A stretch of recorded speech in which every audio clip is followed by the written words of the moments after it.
दोस्तों, आप सभी लोग जानते हैं कि 29 जनवरी 2024 को साल की सबसे बड़ी चतुर्थी है।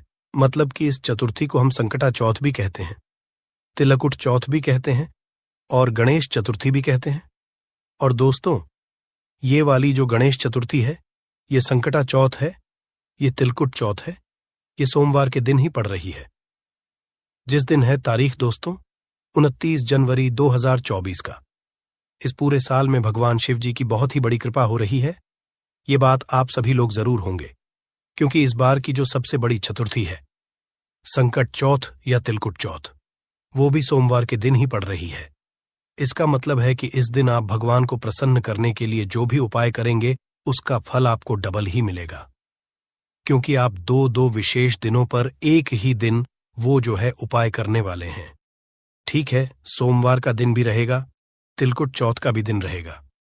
अब दोस्तों, इस दिन किए जाने वाले कुछ ऐसे विशेष उपाय हैं जो कि आप लोग शायद भूल गए होंगे, जो उपाय हम आपको इस वीडियो में बताएंगे। और दोस्तों, ये उपाय उन माताओं बहनों के लिए बहुत ही ज्यादा जरूरी, जिन लोगों को तिलकुट चौथ या संकट चौथ के बारे में पता है, या जो लोग इस व्रत को धारण करती हैं।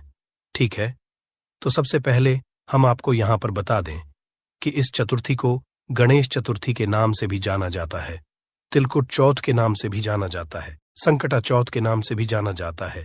और दोस्तों, ये वाला जो दिन होता है, ये विशेष रूप से माताओं बहनों के लिए बहुत ही ज्यादा जरूरी होता है, महत्वपूर्ण होता है। क्यों होता है? क्योंकि इस दिन माताओं बहनें अगर इस दिन का व्रत करती हैं, संकटा चौथ का व्रत करती हैं, व्रत धारण करती हैं, तो भाई दिन उनकी संतानों के लिए बहुत ही ज्यादा विशेष हो जाता है। मतलब कि उनकी संतानों को आगे आने वाले दुख और परेशानियों से दूर कर देता है।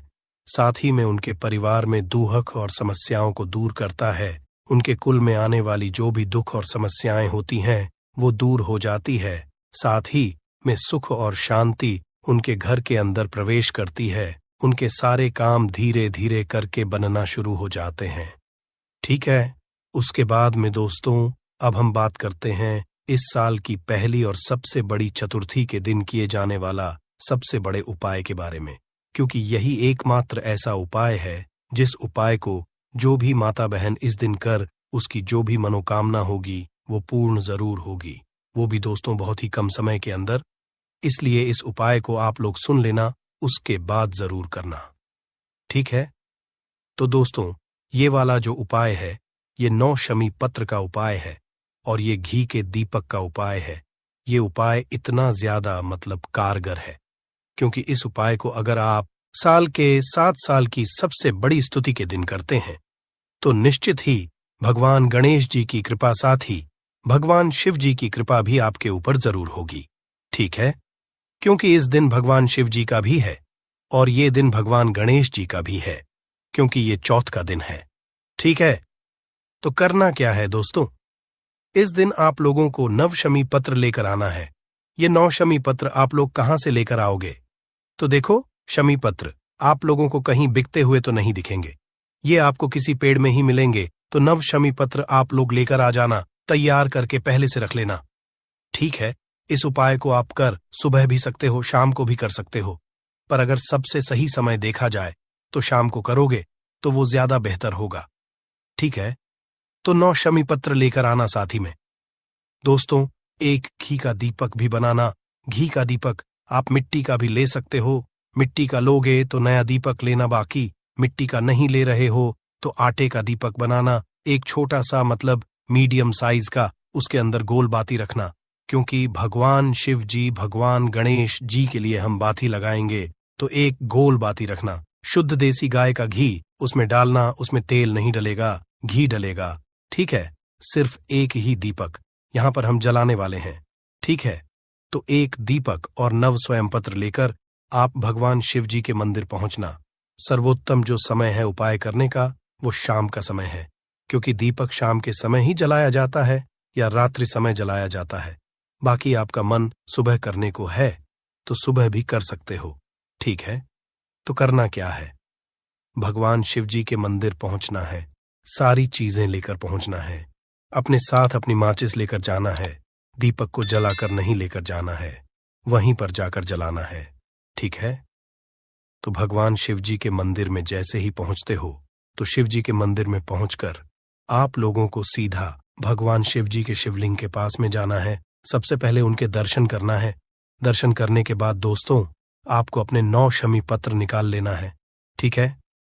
9 शमी पत्र निकालने से पहले आप लोगों को हम एक बात बता दें कि शिव जी के शिवलिंग के ऊपर एक गणेश जी का स्थान आप लोगों को शायद पता होगा, और अगर नहीं पता है तो हम आपको बता देते हैं, क्योंकि पहला काम हमें यहीं पर है ना?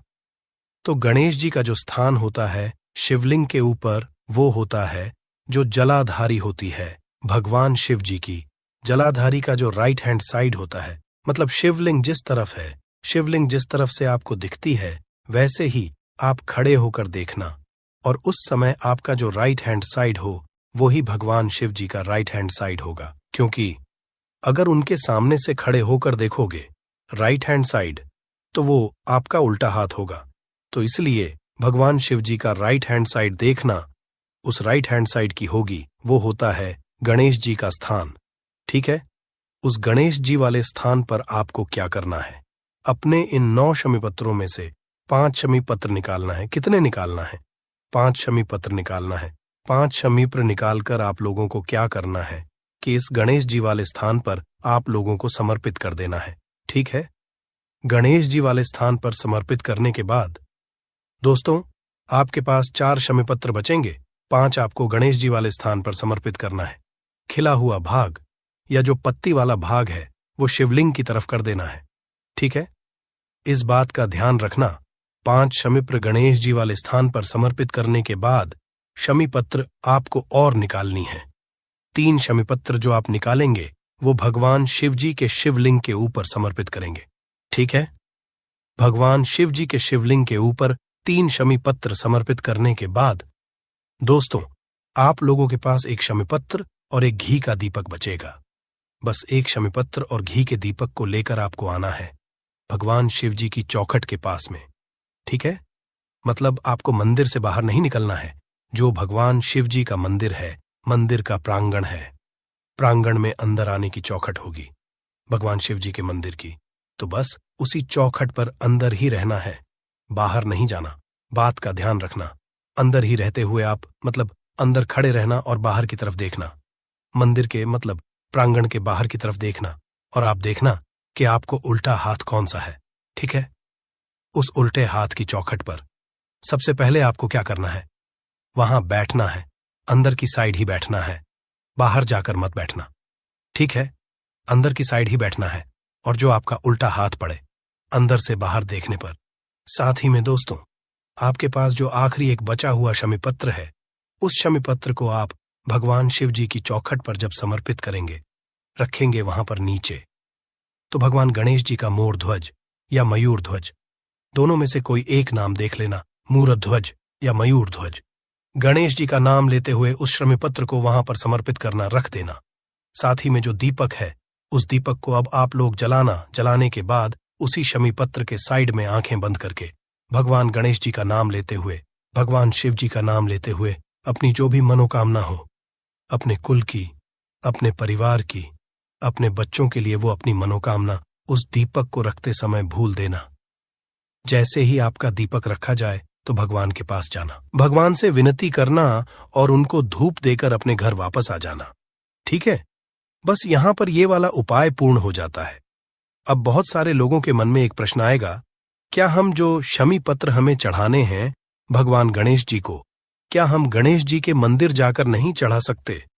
तो पंडित जी ने जो उपाय में बताया हुआ है वो शिवलिंग के ऊपर जो गणेश जी का स्थान है वहीं पर चढ़ाने के लिए बताया हुआ है। इसके अलावा और कहीं नहीं बताया गया है।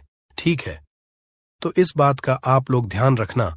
उसके बाद में दोस्तों अगला एक ऐसा हम आपको उपाय बता रहे हैं, ये उन लोगों के लिए है, उन माताओं बहनों के लिए है जो लोग संकटा चौथ या तिलक और चौथ का व्रत धारण करती हैं, क्योंकि उन्हीं के इस व्रत के परिणाम स्वरूप उन्हें वो फल मिलेगा जिसके कभी कामना भी नहीं करी होगी। तो साथ ही में दोस्तों आप सभी लोग जानते हैं, तिलकुट चौथ या संकटा चौथ के दिन रात्रि में या शाम के समय माताएं बहनें जो हैं पूजन करती हैं।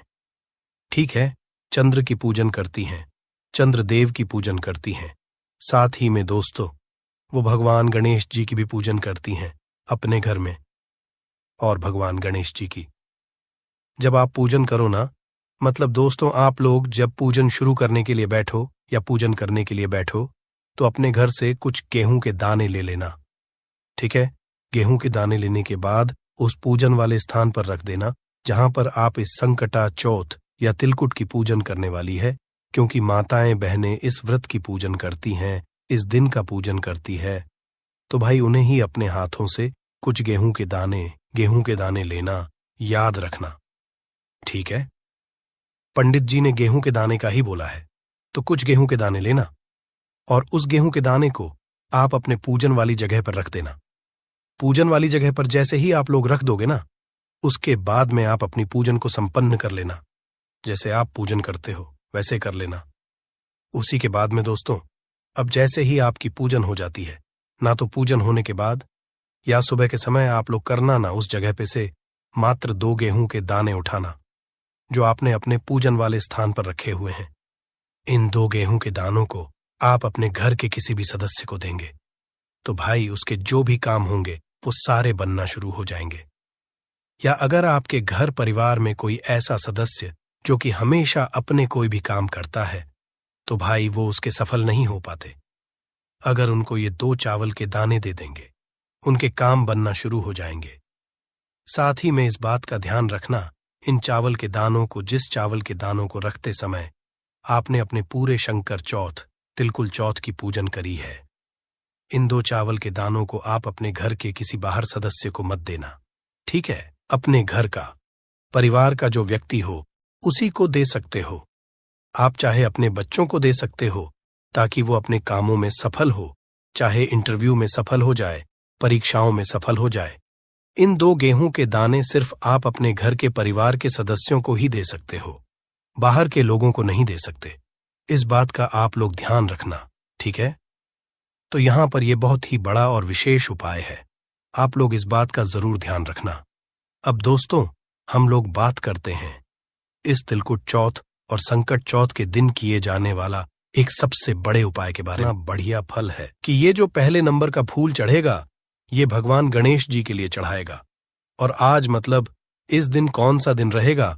29 जनवरी को सकट चौथ का, तिलकुट चौथ का, जो कि भगवान गणेश जी का ही दिन होता है। तो सबसे पहला कनीर का फूल आप लोगों को भगवान गणेश जी वाले स्थान पर चढ़ाना है।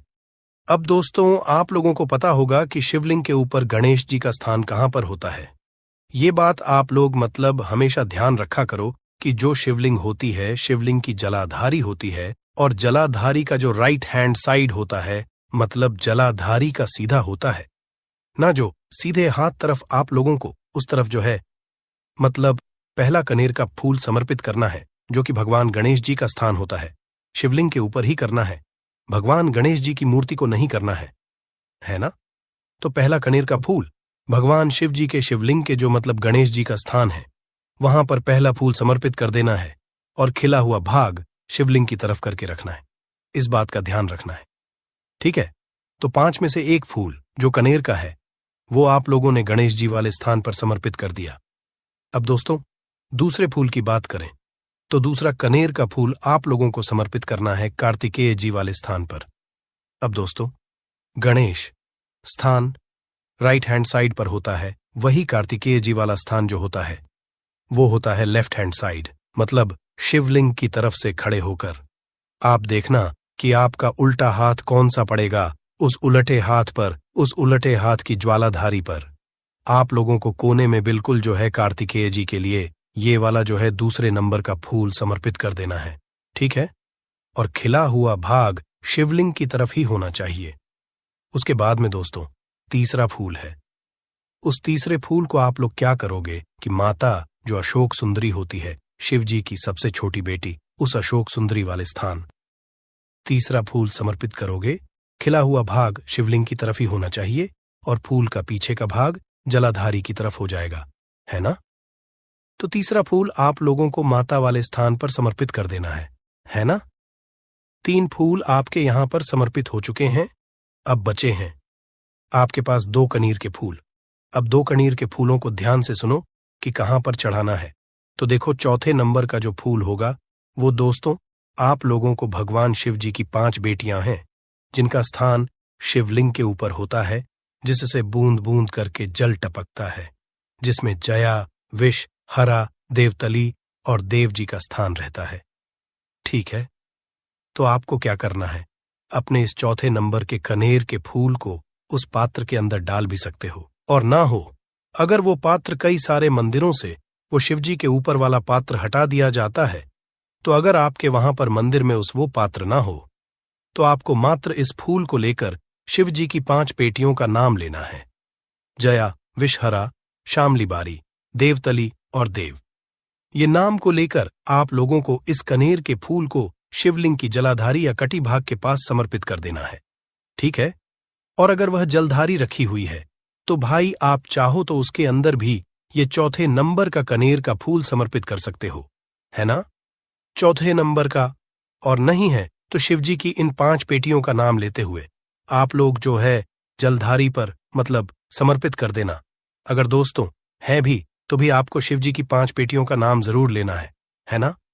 तो यहां पर आपके 4 कनेर के फूल आपने समर्पित कर दिया। अब दोस्तों जो 5वें नंबर का और आखिरी वाला जो कनेर का फूल है, ये आप समझ ही गए होंगे आपको कहां पर समर्पित करना है।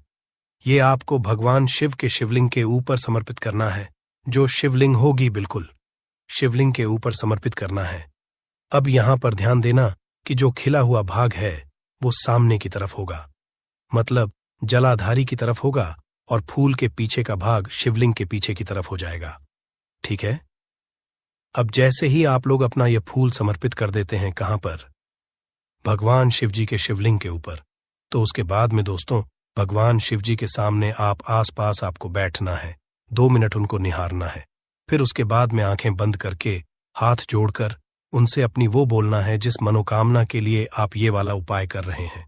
ठीक है, उनसे वह मनोकामना बोलकर भगवान को धोख देकर आप मंदिर से बाहर आ सकते हैं और आपका ये वाला उपाय पूर्ण हो जाता है। ठीक है, उसी के साथ में ये तो बात उन लोगों के लिए हो गई जो कि सुबह इस उपाय को करने वाले हैं। अगर किसी कारणवश आप सुबह इस उपाय को ना कर पाओ तो भाई शाम के समय अगर इस उपाय को कर रहे हो तो भाई उस जगह पर आप लोगों को क्या करना है वो भी ध्यान से सुनो। देखो, अगर इस 5 कनेर के फूल वाले उपाय को आप शाम के समय कर रहे हो, उपाय ऐसा का ऐसा ही होगा, पर शाम के समय अगर कर रहे हो तो कुछ ध्यान वाली बातें हैं, जैसे कि सुबह के समय तो आप एक लोटा जल और पूजन सामग्री लेकर गए होंगे शिवजी के लिए और आपने उपाय किया होगा, है ना। पर शाम के समय क्या लेकर जाओगे, क्या सिर्फ फूल अकेले लेकर जाओगे? तो शाम के समय दोस्तों आप लोगों को एक गोल बाती का आटे का दीपक लेकर जाना है। अगर मिट्टी का है तो नया दीपक लेकर जाना है, अन्यथा एक छोटा सा आटे का दीपक बनाकर उसके अंदर गोल बाती रखकर। कौन सी बाती? गोल बाती, है ना। तो गोल बाती रखकर शुद्ध देसी गाय का घी डालकर उस दीपक को तैयार करके फिर आप लोग जाना अपने 5 कनेर के फूलों को साथ में रखकर भगवान शिवजी मंदिर, मतलब शाम के समय भी आप लोग भगवान शिवजी की पूजन करने के लिए कुछ सामग्री लेकर जानी है। तो सबसे अच्छी बात वही होती है कि एक दीपक अपन अपने साथ में ले जाओ और इस उपाय को कर लो, है ना। तो आप अपने साथ में एक दीपक लेकर जाइएगा। अगर प्रदोष काल में शाम के समय जा रहे हैं और शिवजी के मंदिर पहुंचिएगा, शिवजी के मंदिर पहुंचकर आप लोगों को मात्र क्या करना है कि शिवजी की जो शिवलिंग होगी, शिवलिंग के पास में अपना ये दीपक आप चाहे तो आरती उतार के भी रख सकते हैं और बिना आरती उतारे भी रख सकते हैं। तो जैसे ही आप लोग अपना ये दीपक भगवान शिवजी के शिवलिंग के पास में रख देते हैं, दीपक घर से तैयार करके लाना है पर जलाकर नहीं लाना है, जलाना आपको मंदिर में आकर ही है ना। तो जैसे ही आप लोग ये अपना दीपक जला देते हैं, दीपक जलाकर भगवान के सामने या आसपास रख दीजिए। उसके बाद में दोस्तों आप लोगों को क्या करना है कि आपके जो 5 कन्हैया के फूल आप उपाय को करने के लिए लेकर आए हैं, फिर वैसे के वैसे ही आप लोग उपाय के जरिए करिए जो कि अभी हमने आपको समझाया। पहला फूल आप लोग कहां पर चढ़ाओगे? भगवान गणेश जी वाले स्थान पर। दूसरा फूल आप कहां पर चढ़ाओगे? कार्तिक जी वाले स्थान पर। तीसरा फूल आप कहां पर चढ़ाओगे? अशोक चंद्र जी वाले स्थान पर। फूल आप कहां पर चढ़ाओगे? भगवान शिव जी की 5 बेटियों के लिए या जो शिवलिंग का कट्टी भाग होता है, जहां पर जलाधारी के ऊपर शिवलिंग रखा हुआ होता है, उस भाग पर अपना चौथा फूल समर्पित कर दोगे। ठीक है? और पांचवा और आखिरी जो फूल समर्पित करोगे, उस समय भगवान शिव जी की शिवलिंग के ऊपर समर्पित करोगे। उसका खिला हुआ भाग सामने की तरफ होना चाहिए, जलाधारी की तरफ होना चाहिए। तो बस यहां पर यह वाला उपाय पूर्ण हो जाता है। अब इस उपाय को करते समय दोस्तों, इस बात का ध्यान रखना, अगर माताएं बहनें इस उपाय को करेंगी तो और अच्छी बात है, और अगर कोई बड़े इस उपाय को करे तो ही मतलब आप लोगों को सही फल मिलेगा।